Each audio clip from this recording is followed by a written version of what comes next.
dunia itu luar biasa. Ya, mungkin ada yang tetangga ngajakin kita shopping, mungkin macam-macam. Kalau kita kurang cinta Tuhan, saudara, ya, ada lagu sekolah minggu berkata, dalam dunia ada dua jalan, pilih yang lebar atau yang sempit. Kadang-kadang kita disuruh memilih. Puji Tuhan. Saudaraku, tinggallah di dalam kasihku itu. Jadi tugas kita abide in His love, tinggal di dalam kasihnya, dalam kasih Tuhan. Haleluya. Ada banyak yang akan memisahkan kita dari kasih Tuhan. Ya, ada banyak. Saya pernah khotbah, di dunia ini ada 3 suara. Satu suara Tuhan. Ya, tadi saudara mau atau kemarin atau lusa 2 hari yang lalu, Roh Kudus ingatkan ya, jangan lupa ya hari Minggu. Tugasmu jangan cuma KTP aja Kristen. Ya, KTP Kristen tanpa perbuatan. Hari ingat ya, Roh Kudus bilang. Atau tadi sejam sebelumnya Roh Kudus bilang, ini hari Minggu, pilih rumah Tuhan atau kebun binatang. Gak berdosa kebun binatang, saudara. Ya. Tapi kata 1 Yohanes 2:15-17, kalau kamu lebih mencintai dunia, kasih Bapa tidak tinggal di dalam hidupmu. Ya, kalau kamu lebih cinta dunia, kasih Allah tidak tinggal di dalam hidupmu. Jadi kita punya tugas tinggal di dalam kasih Bapa. Saudara, ada banyak pilihan dalam hidup ini. Yang memilih siapa? Kita. Kita seringkali serahin nama Tuhan semua. Kalau menyerahkan hidup harus, menyerahkan beban harus. Saudara kalau punya beban, punya masalah yang belum selesai, serahin nama Tuhan. Ya, Tuhan, mari Tuhan campur tangan dengan hidup dalam hidup saya. Tuhan berjalan bersama saya. Seperti Musa bilang begini, kalau Tuhan tidak berjanji bersama dengan saya tidak akan melanjutkan perjalanan. Wah, kalau Tuhan tidak berjanji menyertai saya tidak akan melanjutkan perjalanan. Itu hebat. Sekarang banyak orang nyurundul sendiri, saudara. Gak pernah doa, gak pernah tanya Tuhan, nyurundul sendiri. Kalau ada masalah baru nyalahin Tuhan. Ya, saudara-saudara yang dikasih oleh Tuhan, jadi tugas kita adalah tinggal di dalam kasih-Ku. Tugas saudara. Ya, kadang-kadang kasih Tuhan bisa terkikis. Kasih Tuhan bisa terkikis. Maka tema firman, pertahankan kasih yang semula. Yaitu dalam Wahyu pasal 2. Saudara, tinggal dalam kasih yang semula. Tugasnya itu tugas saudara. Kata surat Galatia, kamu mulai dengan roh, dulu menggebu-gebu. Wah, dulu luar biasa. Ya, first love, cinta Tuhan. Waduh, saudaraku. Wah, semua dilabrak. Lama-lama saudara-saudaraku. Ya, kasih jadi kasih keberapa itu. Next, khotbah saya. Berikut. Selalu tinggal sudah ya. Kita tinggal dalam dunia, tetapi jangan cinta dunia lebih dari Tuhan. Kita masih di dunia, ya. Nggak boleh fanatik juga. Kita masih dalam dunia, betul. Saudara, waktu bensin naik, orang yang nggak kenal Tuhan mengalami naik bensin, kita juga mengalami kan? Bukan karena kita orang Kristen terus kita nggak mengalami naik semua. Cabai naik, kita juga ikut naik semua. Karena kita masih dalam dunia. Bahkan Tuhan bilang, air hujan yang dicurahkan dari langit itu diberikan baik kepada orang percaya Tuhan, juga kepada orang yang tidak percaya Tuhan. Jadi artinya kita kebahagiaan. Tapi walaupun kita tinggal di dalam dunia, saudara-saudara, kata Alkitab, kata firman Tuhan, ya, jangan cinta dunia lebih dari Tuhan. Kita belajar. Kita masih dalam dunia. Ada sebuah ilustrasi, ya, yang gampang dicerna. Kita semua doyan ikan asin. Pasti termasuk saya. Ikan asin enak kalau cocok sambal, aduh. Apalagi nasinya hangat. Proses sudah misalnya ke Pangandaran, lihat para nelayan yang mengambil itu ikan asin. Itu begitu ditarik di jala dari laut, enggak otomatis itu ikannya jadi asin, tidak. Dia masih shortless tawar. Coba kalau sekali ke Pangandaran, ada orang tangkap ikan, saudara belek pakai silet atau pakai pisau, rasakan itu dagingnya putih, itu tawar, saudara.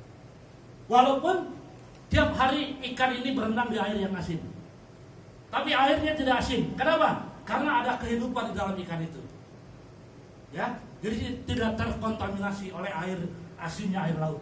Pekan jadi ikan asin setelah diproses, setelah mati lalu digarami oleh petani nelayan, dijemur, ditaburi garam jadi ikan asin. Ya, kita perlu belajar juga begitu. Kita masuk dalam dunia ini, kata firman Tuhan, jangan cinta dunia lebih dari Tuhan. Ya.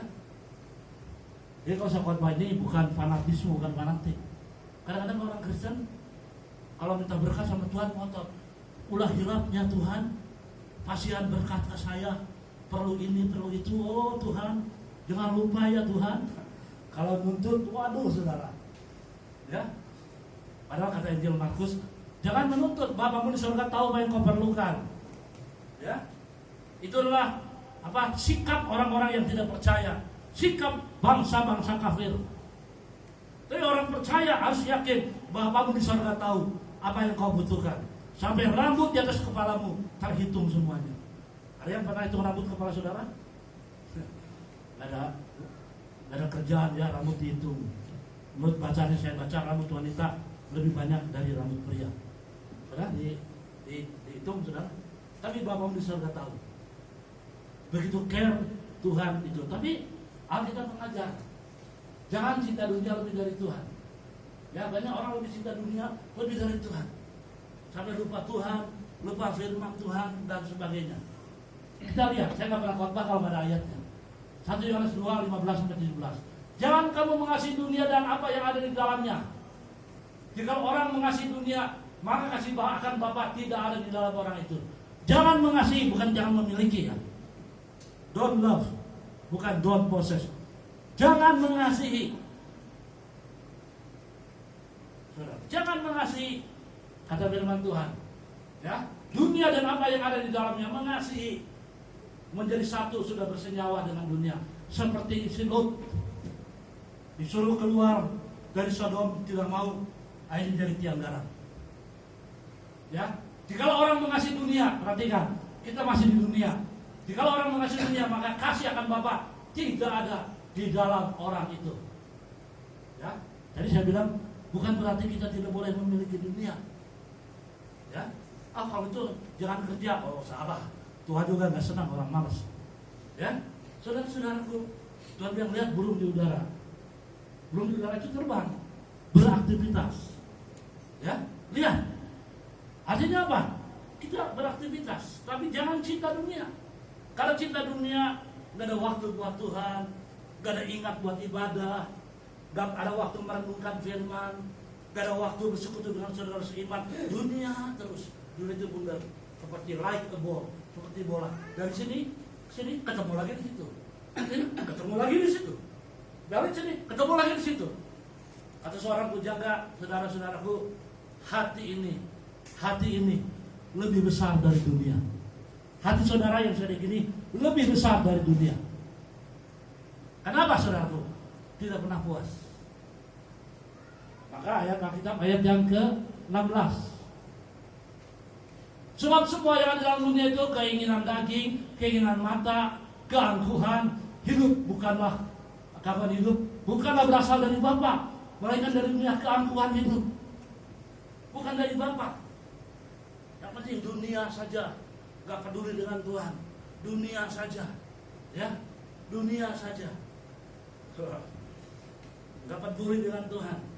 Kata surat Yakobus, hidup ini seperti uap. Hidup ini seperti uap. Gak ada orang yang tahu. 17, ayat 17.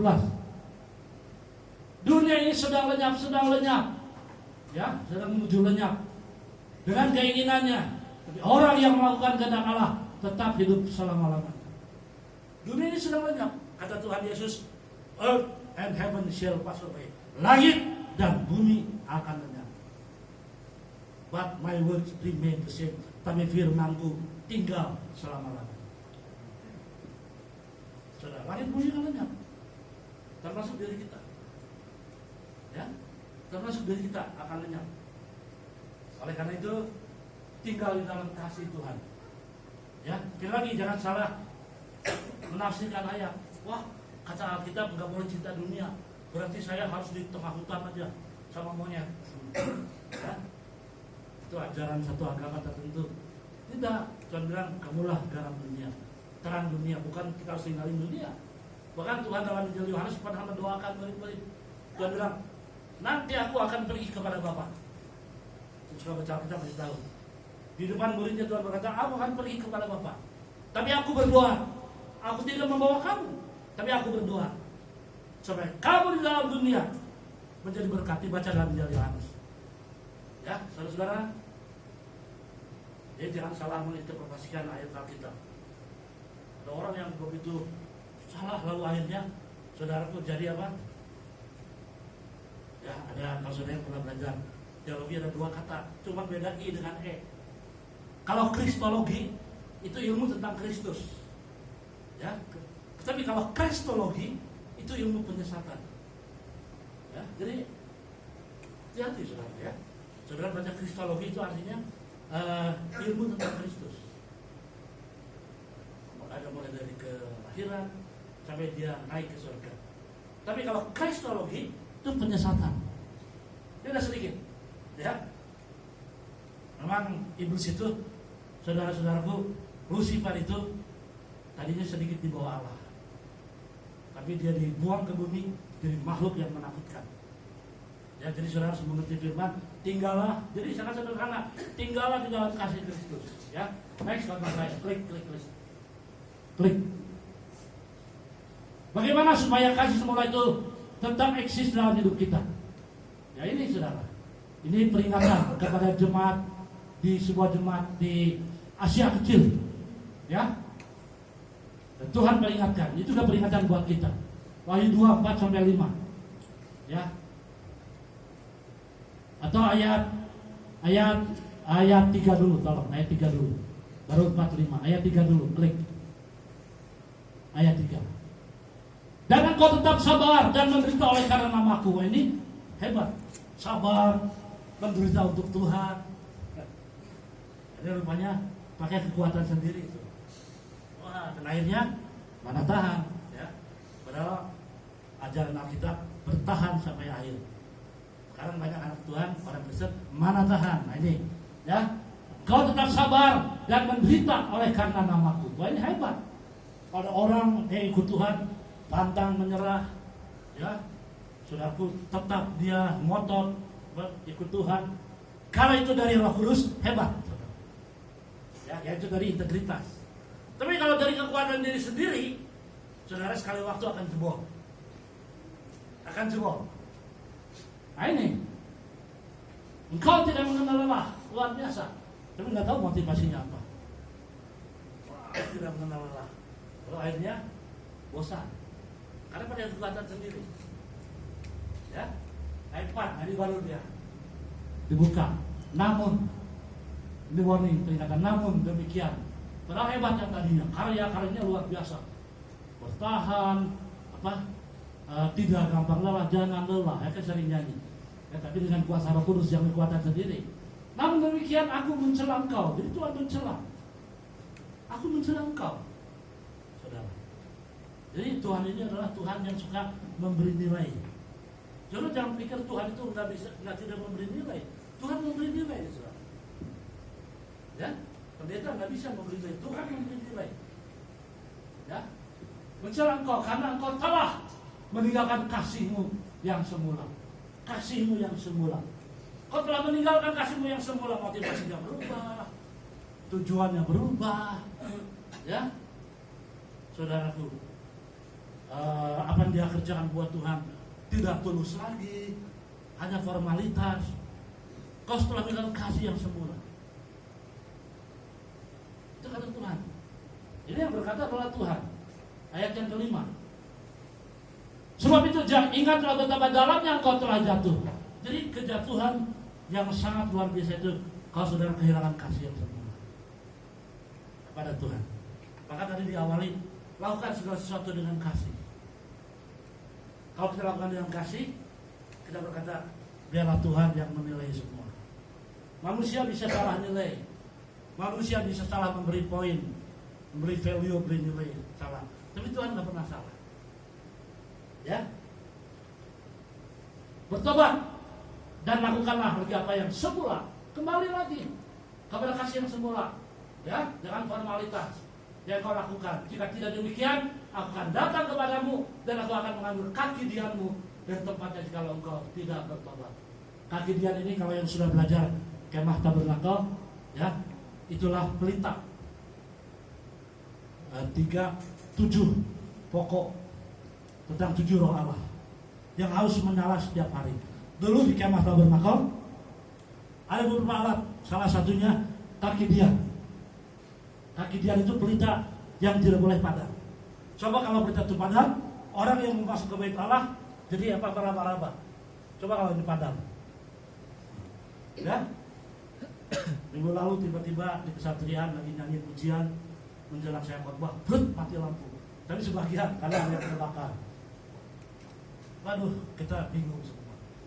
Ya, saya mau khotbah, lalu keluarin speaker yang darurat biasa kaum ibu, alat musik diam semua, tapi ini nyala karena ada yang terbakar. Kamu udah perbaiki tadi. Wah, semua panik. Sampai kemarin jam main musik, ada anak sekolah ikut nanya, semua panik pada diam semua. Ya, karena penerangan tidak berfungsi. Saudara, ada anak sekolah minggu depan baru ngomong, kenapa paling musik baru diam semua? Itu ada piano nggak pakai listrik dia jadi ini karena panik, saudara.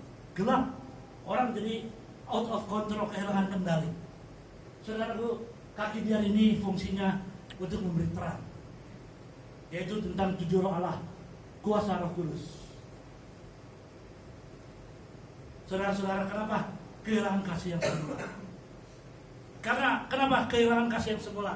Karena lambat laun, kegelapan sedikit demi sedikit kita beri waktu, beri kesempatan. Ya, kelemahan sedikit-sedikit kita kasih kesempatan.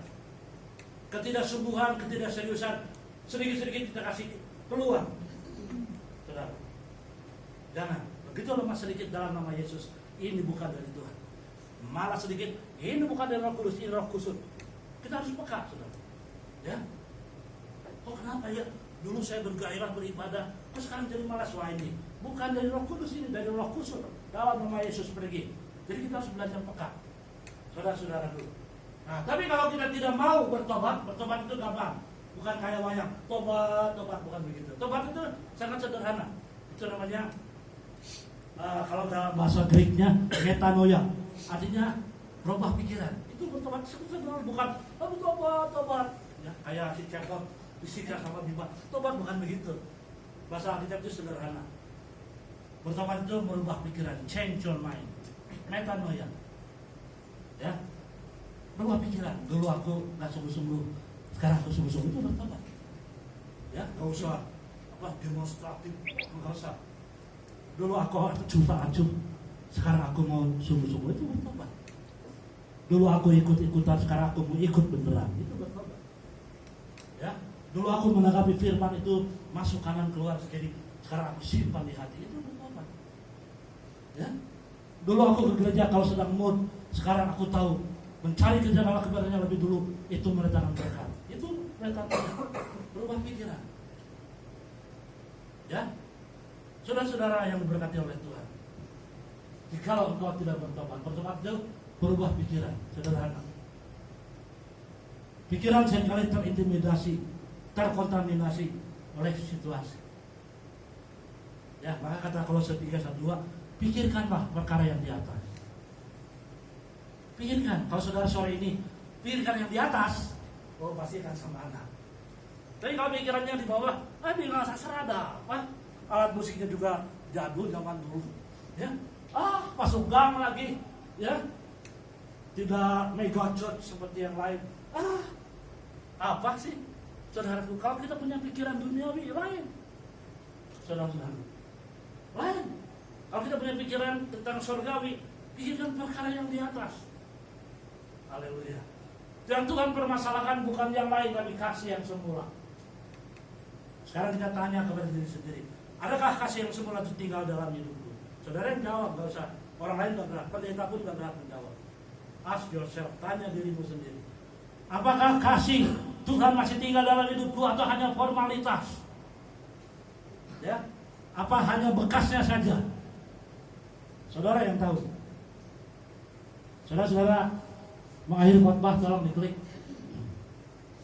Sudah habis, ini ada 5 mahkota Ya, klik. Tuhan siapkan 5 mahkota bagi orang yang sungguh-sungguh. Sekali waktu ada seorang pendeta dari Amerika, dia lagi doa di kamar doanya. Tiba-tiba waktu dia lagi doa, Tuhan kasih penglihatan. Seperti lihat TV yang besar, big screen. Di sana itu orang pakai jubah putih, tapi maaf kata, ada yang gundul kepalanya, ada yang pakai mahkota. Lalu pendeta Amerika berkata, Tuhan, kok itu ada orang pakai jubah putih, kepalanya botak, yang lain pakai mahkota. Malaikat bilang, itu yang botak itu orang Kristen, tapi tidak pernah mengerjakan apa-apa buat Tuhan. Ya, makanya botak dia, nggak punya mahkota. Saudaraku, saya mengutip dari Alkitab, ada 5 mahkota. Yang pertama mahkota abadi, 1925. Itu salah, bukan mengasihi diri, menguasai diri. Orang yang bisa menguasai diri akan menerima mahkota abadi. Ya, sebab diri ini banyak maunya. Saudara. Kita harus menundukkan kepada kehendak Tuhan. Ya, belajar tundukkan kepada kehendak Tuhan. Lalu yang kedua mahkota kehidupan, bertahan dalam pencobaan, akan diberikan the crown of life mahkota. Jadi kalau sudah dalam pencobaan, jangan lari, jangan ninggalin Tuhan, cari zona nyaman yang lebih nyaman. Seorang pendeta di YouTube pernah berkata, Philip Mantopan, kalau kamu pergi karena ada pencobaan mengikuti kemanapun kamu pergi, sebab setan ada di sana. Kamu belum lulus. Saudara-saudaraku, kalau ada pencobaan tetap setia dalam Tuhan, bertahan dalam pencobaan. Yang ketiga mahkota kemegahan, itu adalah jiwa-jiwa. Kata Paulus, kemegahan kami adalah Engkau, hei jemaat Tesalonika. Ya, maka kita pelayan Tuhan harus dengan sungguh-sungguh melayani Tuhan. Ya, saudaraku, itulah mahkota kemegahan.